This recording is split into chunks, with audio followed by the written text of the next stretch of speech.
जय श्री राम, जय श्री बागेश्वर धाम। हर हर महादेव। प्रिय भक्तों, आप सभी लोगों को शारदीय नवरात्रि की अष्टमी तिथि की ढेर सारी शुभकामनाएं।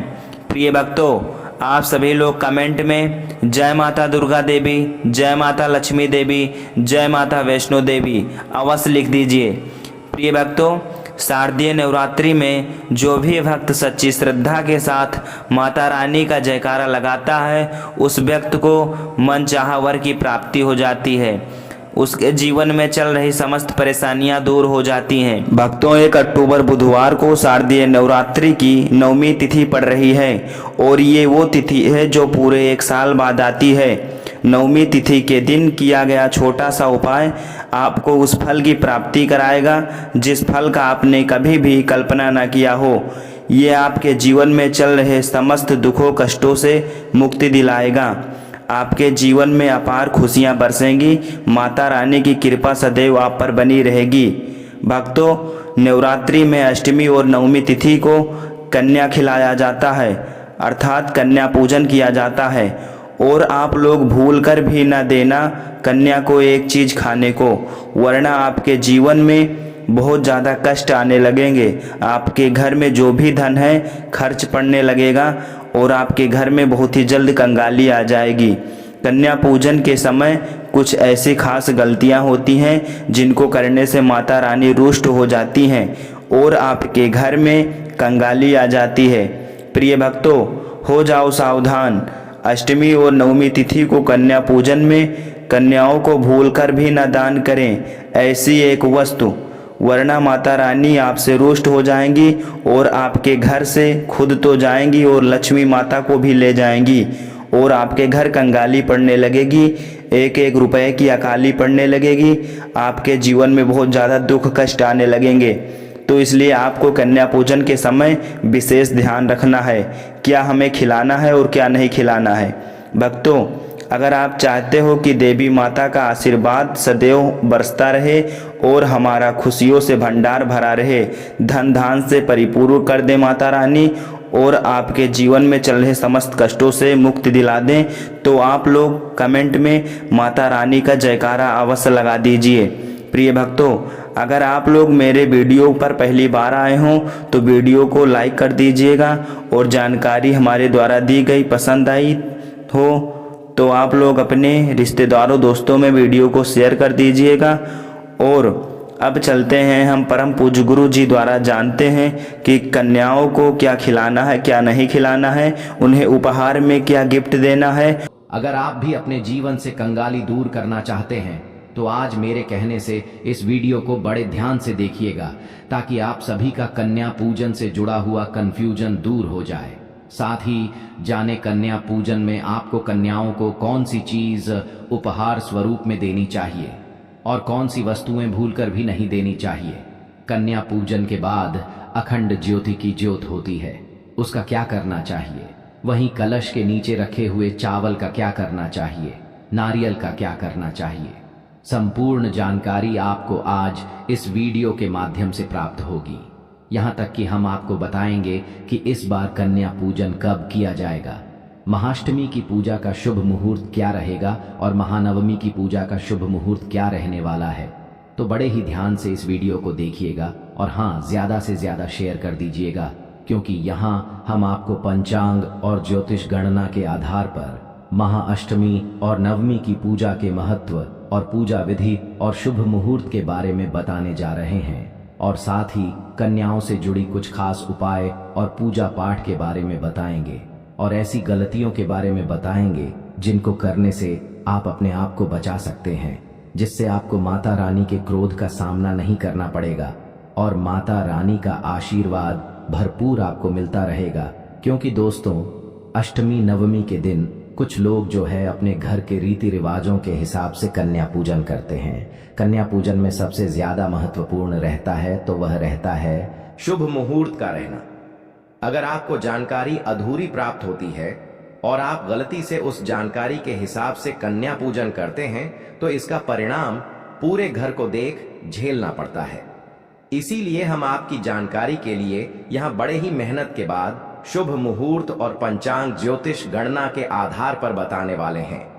तो दोस्तों चलिए वीडियो शेयर करते हुए एक बार कमेंट बॉक्स में जय माता दी लिख दीजिए और नीचे अपना नाम और राशि डाल दीजिएगा। राशि के अनुसार जो उपाय बनेगा वह आपके कमेंट के रिप्लाई में बता देंगे। देखिए, कन्या पूजन का मुहूर्त क्या है। कन्या पूजन करने से पहले माता रानी क्या संकेत देती हैं, कन्याओं को क्या खिलाना चाहिए, क्या नहीं, भूलकर कन्याओं को कचौड़ी, जलेबी या घर में बना हुआ खाना खिलाना चाहिए या नहीं, और कैसी थाली, कैसे बर्तन प्रयोग में लाने चाहिए, बहुत सारे लोग गलती कर देते हैं। इसीलिए हम आपको पहले ही यह वीडियो बनाकर दे रहे हैं ताकि आप माता रानी के क्रोध का सामना न करें। दोस्तों, नवरात्रि में कलश के ऊपर जौ और नारियल रखा होता है, उसे तोड़कर कई लोग कन्याओं को दे देते हैं। क्या ऐसा करना सही रहता है या इसे गंगा में विसर्जित करना चाहिए?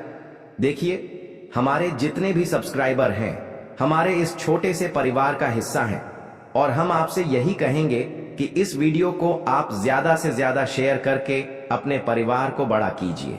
देखिए, हम जो चौकी लगाते हैं उसमें जो नारियल रखते हैं, उसमें जो नारियल होता है वह कन्या पूजन के बाद जो है उसका हमें क्या करना चाहिए, और नवरात्रि के अंतिम दिन ऐसी कौन सी गलती है जिनको भूल कर नहीं करना चाहिए। गलती से भी कन्याओं को ऐसा खाना खिलाने से पूरा घर बर्बाद हो जाता है।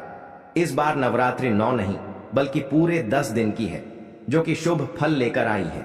9 दिन की सारी मेहनत, पूजा पाठ, इस नवरात्रि के महत्व का पूरा फल व्यर्थ चला जाएगा अगर आपने गलती से यह गलतियां कर दी।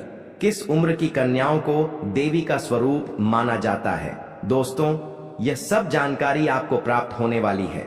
तो अष्टमी के या नवमी के इस पावन पर्व पर जब आप नवरात्रि में 9 कन्याओं को यानी कि 9 कन्या स्वरूपों को भोजन कराते हैं तो वह भोजन माता के अंश मात्र चला जाता है। ऐसे में 9 कन्याएं माता का स्वरूप मानी जाती हैं।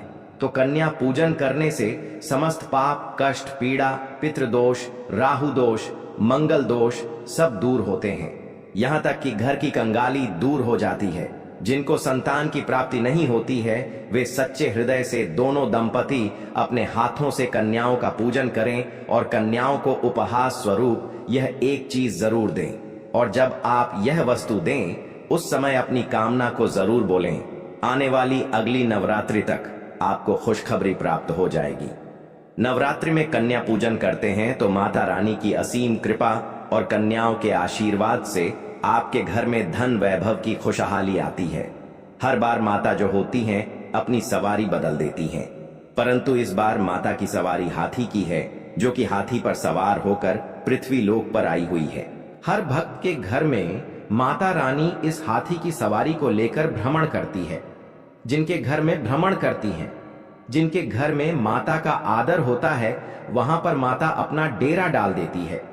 हाथी पर सवार होकर आना सबके लिए शुभ संकेत लाता है। राजा प्रजा सभी के लिए शुभ संकेत होता है और उन्नति के मार्ग की ओर लेकर जाता है। परंतु कुछ विशेष उपाय और पूजा पाठ आपके लिए और भी ज्यादा फल देने वाले होते हैं।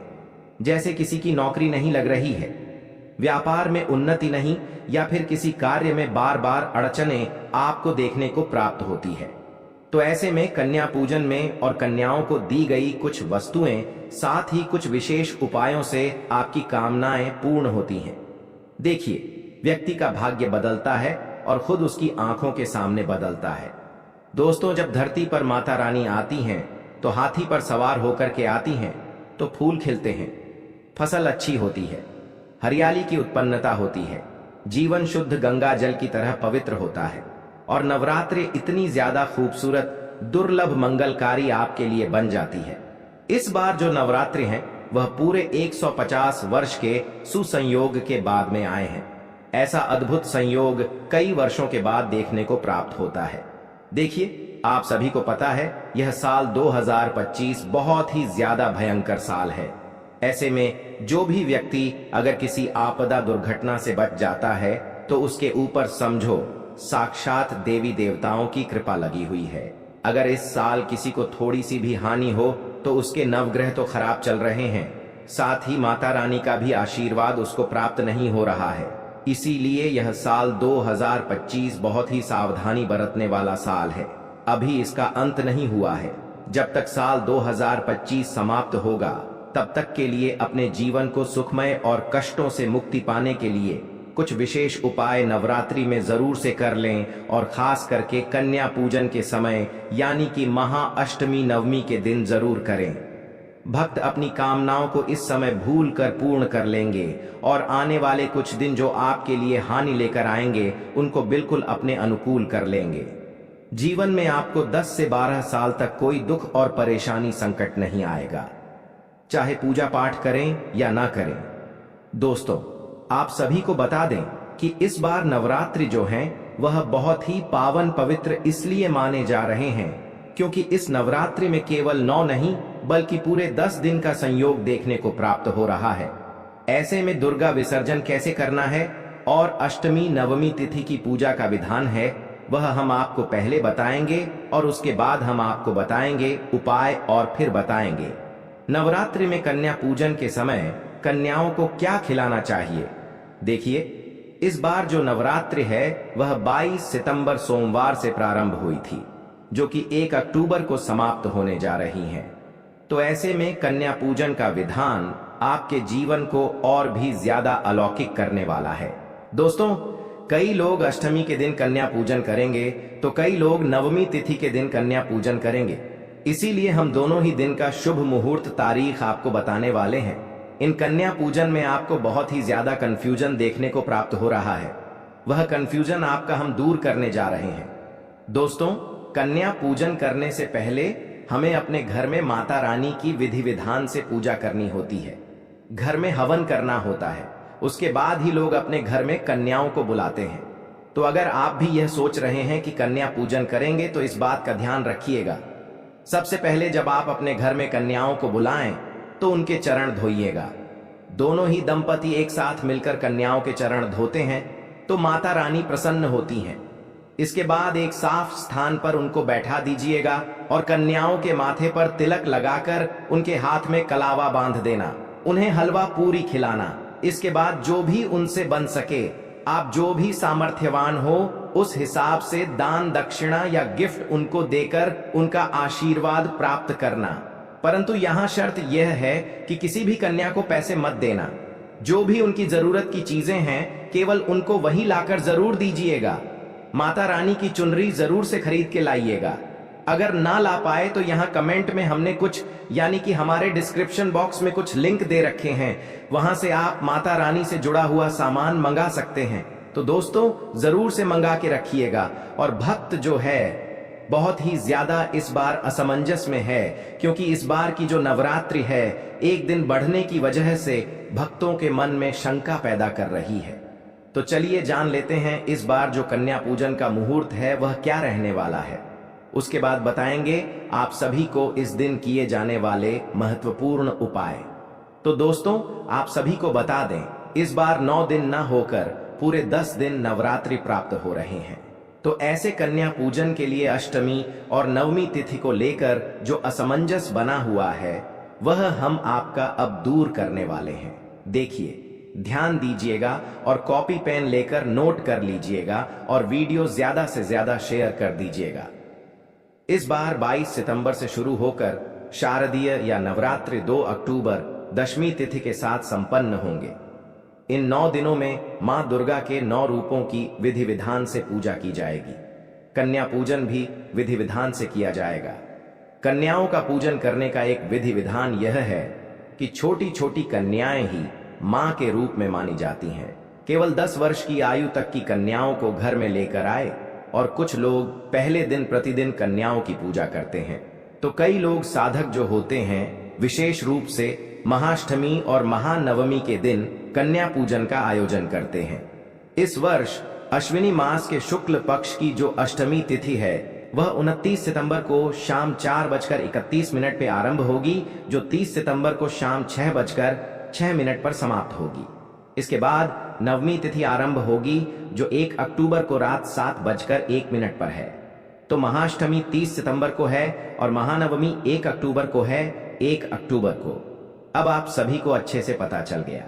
देखिए, शारदीय नवरात्रि में महाअष्टमी और महानवमी के दिन कन्या पूजन करना सबसे शुभ इसलिए माना जाता है ताकि माता रानी का आशीर्वाद आप सभी को प्राप्त हो जाए और मां दुर्गा अत्यधिक प्रसन्न होकर आपके ऊपर दोनों हाथों से कृपा बरसाए, क्योंकि मां बहुत दयालु है। थोड़ी सी पूजा अर्चना से आपके भक्ति भाव से प्रसन्न हो जाती है। शारदीय नवरात्रि पर अष्टमी कन्या पूजन का जो मुहूर्त रहेगा वह प्रातः संध्या सुबह 5:01 से लेकर सुबह 6:13 तक रहेगा। तो दूसरा मुहूर्त आपको 10:41 से दोपहर 12:11 तक प्राप्त होगा और अभिजीत मुहूर्त 11:47 से दोपहर 12:35 तक प्राप्त हो रहा है। तो वहीं मित्रों, अब ध्यान से सुनिएगा। नवमी के दिन कन्या पूजन करने वाले लोग महानवमी पर कन्या पूजन का जो शुभ मुहूर्त है वह सुबह 4:37 से सुबह 5:26 तक रहेगा और सुबह 5:01 से सुबह 6:14 तक प्रातः संध्या का समय रहेगा। रवि योग इस दिन सुबह 8:06 से 2 अक्टूबर को सुबह 6:15 तक रहने वाला है। शारदीय नवरात्रि पर कन्याओं के पैर धोकर साफ थाली और साफ जल और साफ कपड़ा तौलिए से आप सभी कन्याओं के पैर धोकर पूछने हैं। आपको कन्याओं के पैरों में महावर यानी कि अलता कुमकुम सिंदूर अक्षत बैठने के लिए आसन, पूजा की थाली, घी का दीपक, गाय के गोबर का कंडा यानी कि उपला फूल और फूलों की माला, लाल चुनरी, भोजन में खीर, पूरी, गुड़ चना और उपहार के स्वरूप भेंट, इन चीजों का आपको इंतजाम करके पहले से ही रखना है और इन सभी चीजों को माता रानी की पूजा में सम्मिलित करना है। इस दिन कन्या पूजन करते समय आपको बोलना है, या देवी सर्वभूतेषु कन्या रूपेण संस्था नमस्तस्य नमस्तस्य नमस्तस्य नमो नमः, ओम दुम दुर्गाय नमः, ओम श्री कुमार नमः, ओम श्री त्रिगुणात्मक नमः। इस तरह से आपको जो है मंत्रों का जाप करना है। दोस्तों, नवरात्रि 8 दिन की जो होती है वह अच्छी नहीं मानी जाती है। ऐसे में नवरात्रि 10 दिन की शुभ मानी जाती है। अब नवरात्रि में किए जाने वाले उपायों को जानेंगे। शास्त्रों के अनुसार नवरात्रि के दिनों में माता रानी की पूजा करने से, कन्या पूजन करने से 3 देवी मां, काली मां, सरस्वती मां, लक्ष्मी और आपके पूरे परिवार में व्रतधारी को अभय वरदान की प्राप्ति होती है। भक्त श्रीधर की तरह सच्चे हृदय और कोमल भक्ति से जो व्यक्ति माता की पूजा करता है उसी के सभी कष्टों का निवारण मां शीघ्र ही करती है। मां शेरावाली की पूजा करने से, उपासना करने से विनम्रता का विकास होता है। कष्ट, दरिद्रता, दुख नष्ट होते हैं। नवरात्रि में माता रानी का व्रत और पूजन किया जाता है, लेकिन नवरात्रि के दौरान सबसे ज्यादा महत्व होता है कन्या पूजन का। यदि आपके पाप कर्म इतने ज्यादा हैं कि आप जो है कन्याओं के चरण धोते हैं तो वे दूर हो जाते हैं। कन्याओं को साफ जमीन पर बैठाना चाहिए और गंदे स्थान से दूर रखना चाहिए। लोग गंदे कपड़े पर बैठा देते हैं, इसे व्रत का अपमान माना जाता है। कन्याओं को अक्षत फूल, कुमकुम लगाएं, भोजन करवाएं, लेकिन हमेशा याद रखें कि कन्याओं की थाली में 3 पूरियां ना रखें, इसे शुभ नहीं माना जाता। पूरियां तथा 3 रोटियां मरने वाले व्यक्ति के लिए निकाली जाती हैं, कैदियों के लिए दी जाती है। कन्याओं को उनकी थाली में 3 पूरियां कभी ना दें, लेकिन 1-2 पूरी करके आप दे सकते हैं, इससे 3 संख्या बढ़ जाती है। दोस्तों, कन्याओं को खाना खिलाने के बाद अंत में कन्या के सिर पर लाल चुनरी जरूर से समर्पित करें, यानी कि उनको समर्पित करते समय उड़ाना है। भोजन में खीर, हलवा, पूरी जैसा मैंने पहले बताया, चना, आलू और छोले वगैरह इत्यादि